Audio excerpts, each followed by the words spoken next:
칼라가 살해된 지 거의 반세기가 지난 후 경찰은 46년 만에 미제 사건을 해결하게 되었습니다. 텍사스주 포트워스 경찰청은 1974년 17세였을 때 납치되어 포로로 잡혀 살해된 칼라의 살해와 관련하여 2020년 9월 22일 화요일 범인을 체포했다고 발표합니다. 1957년 1월 31일 생인 칼라는 가족과 텍사스주 포트워스에 살았습니다. 17세였던 칼라는 아주 평범한 10대 소녀였고 치어리더였습니다. 그녀의 남자친구 로드니는 칼라보다 한 살 많았고 미식축구 선수였죠. 두 사람은 한 번도 싸운 적이 없으며 좋은 관계를 가지고 있었고 항상 함께였습니다. 1974년 2월 17일 커플은 레스토랑에서 식사를 하고 댄스 파티에 참석해 친구들과 시간을 보냈습니다. 그런 다음 칼라는 화장실을 사용하기 위해 로드니와 볼링장으로 향했고 그곳에서 화장실을 사용했습니다. 주차를 하고 커플은 차 안에서 데이트를 하게 됩니다. 두 사람은 차에 머물며 약간의 대화와 술을 마셨습니다. 그리고 달콤한 키스도 이어갔죠. 그 순간 한 남자가 차 문을 열었습니다. 문에 기대고 있던 칼라는 밖으로 거의 떨어졌습니다. 커플은 남자를 알아보지 못했으며 남자는 권총으로 무장한 채 위협했고 재빨리 권총으로 로드니의 머리를 몇 번이고 폭행하기 시작합니다. 로드니는 그 순간 이렇게 죽는다고 생각했습니다. 로드니가 의식을 잃어가는 순간 칼라의 목소리를 듣게 됩니다. 내가 당신과 함께 갈 테니 남자친구를 쏘지 마세요 라는 말이었죠. 그렇게 칼라는 그 남자에게 공격하지 말라고 간청하게 됩니다. 로드니는 결국 칼라와 그 남자가 떠나는 모습을 보지 못하고 의식을 잃게 되었죠. 다행히 로드니는 몇 시간 후 의식을 되찾았습니다. 옷은 피로 흠뻑 젖은 채로 깨어났죠. 칼라를 찾기 위해 주차장 주변을 걷기 시작했지만 끝내 여자친구는 어디에도 없었습니다. 로드니가 유일하게 찾은 것은 칼라의 지갑이었습니다.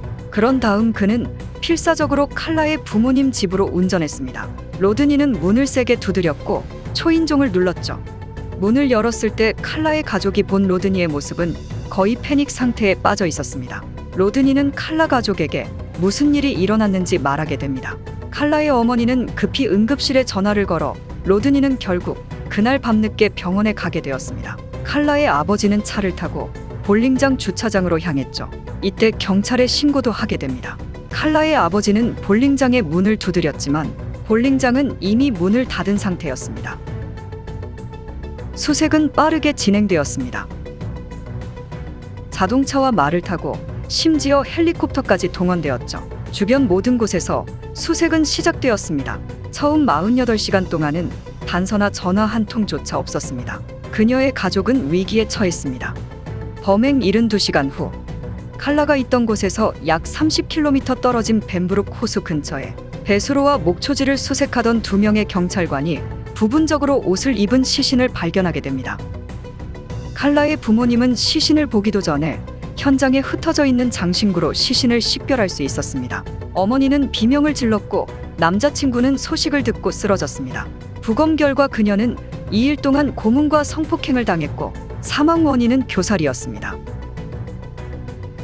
로드니의 가장 큰 고통 중 하나는 데이트를 할 때 항상 차 문을 잠그곤 했지만 그러나 그날은 어머니의 차를 사용하고 있었기에 차 문을 잠그는데 어려움이 있었습니다. 그는 문을 확실히 잠궜어야 했다고 죄책감에 빠져들게 됩니다. 경찰은 제보와 정보가 담긴 200통 이상의 전화를 받게 됩니다. 그리고 당시 31세였던 글렌이란 남자가 용의자로 오르게 됩니다.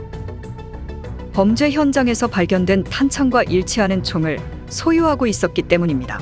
글렌은 감옥에서 막 나왔을 때 칼라가 납치된 곳에서 약 1.5km 떨어진 곳에 살았고 그리고 최근에 22구경 레인저 총을 구입했지만 사건 당시에 도난당했다고 말하게 됩니다. 왜 도난 신고를 하지 않았냐는 질문에 그는 자신이 전과자였기 때문에 두려웠다고 말했죠. 또한 범행 당일 집에 있었지만 그의 아내는 가족을 만나기 위해 서부 텍사스에 갔고 알리바이를 확인할 수 없다고 주장하게 됩니다. 글렌은 또한 수사관들에게 살인 당일 오후 4시 30분까지 트럭 운전사로 일했으며 다음 날 휴무였다고 말했습니다. 그렇게 그는 사건과 관련이 없다고 부인하였죠. 결국 경찰은 물리적 증거를 찾지 못했고 그를 놓아줄 수밖에 없었습니다. 그 후 여러 용의자가 나왔지만 아무도 유죄 판결은 받지 않았죠. 그렇게 시간은 하염없이 흐르게 되었습니다. 2019년 4월 20일 포트워스 경찰은 1974년의 살인자라고 말한 사람으로부터 편지를 받았다고 밝혔습니다. 경찰은 1974년에 받은 편지를 공개함으로써 누군가가 그 글을 알아볼 수 있고 새로운 정보가 사건을 진행시킬 것이라고 믿었습니다. 그 편지가 그렇게 오랜 세월이 흐를 때까지 공개되지 않은 이유는 분명하지 않습니다. 경찰은 그 질문에 한 번도 대답하지 않았죠. 경찰은 트위터를 통해 제보할 것을 간곡히 부탁하게 됩니다. 그리고 다음 해인 2020년 살해당한 날 밤 칼라가 착용한 브래지어와 옷 그리고 뿌리 없는 머리카락 및 수십 년 된 뼈에서 DNA 샘플을 채취하여 유전자 신원을 밝히는 사설 연구소로 보냈습니다. 샘플은 많은 분석 끝에 3명의 글렌 형제로 좁혀졌습니다. 과학기술 덕분에 이제 강력한 증거를 가지고 사건으로 돌아갑니다. 2020년 7월 7일 수사관들은 글렌의 집에서 쓰레기를 수거하여 실험실로 가져갔습니다. 1974년 조사 이후 DNA 프로필이 일치할 때까지 글렌을 다시 조사한 적은 없었죠. 글렌의 타액 샘플은 버려진 컵과 병에서 채취했으며 칼라의 옷에서 채취한 글렌의 DNA와 일치하는 것으로 나타나게 됩니다. 9월 10일 수사관들은 글렌의 집으로 향하게 됩니다. 그는 1974년과 동일하게 자신의 결백을 유지하였죠. 경찰은 글렌에게 DNA 샘플을 제공할 것인지 물었고 그는 동의했고 동의서에도 서명하였죠. 그리고 채취한 2개의 면봉은 분석을 위해 실험실로 보내졌습니다. 이번에도 칼라의 브래지어에서 채취한 샘플과 DNA가 일치하게 됩니다. 2020년 9월 22일 78세의 글렌은 드디어 살인으로 체포되었습니다. 형사들은 범죄가 무작위로 발생했으며 피해자와 살인자는 서로를 알지 못했다고 말했습니다. 지난 40년 동안 글렌은 비교적 정상적인 삶을 살았고 결혼했으며 2 자녀를 두었고 다른 범죄와는 연루되지 않았습니다. 글렌의 아내는 충격을 받았고 남편이 그런 잔혹한 행위를 할 수 있을 거라고는 상상도 하지 못했다고 말했습니다. 칼리의 오빠는 수사관들에게 여동생을 결코 잊지 않은 것에 대해 감사를 표했습니다. 또한 자신의 가족이 용의자의 가족을 위해 기도하고 있다고 덧붙였습니다. 그리고 당시 칼라의 남자친구 로드니는 재판에서 그날 밤에 일어난 모든 일을 설명하였습니다. 그리고 글렌의 최후는 가석방 없는 종신형이었습니다. 마지막으로 칼라의 가족은 그 선고에 만족하였죠.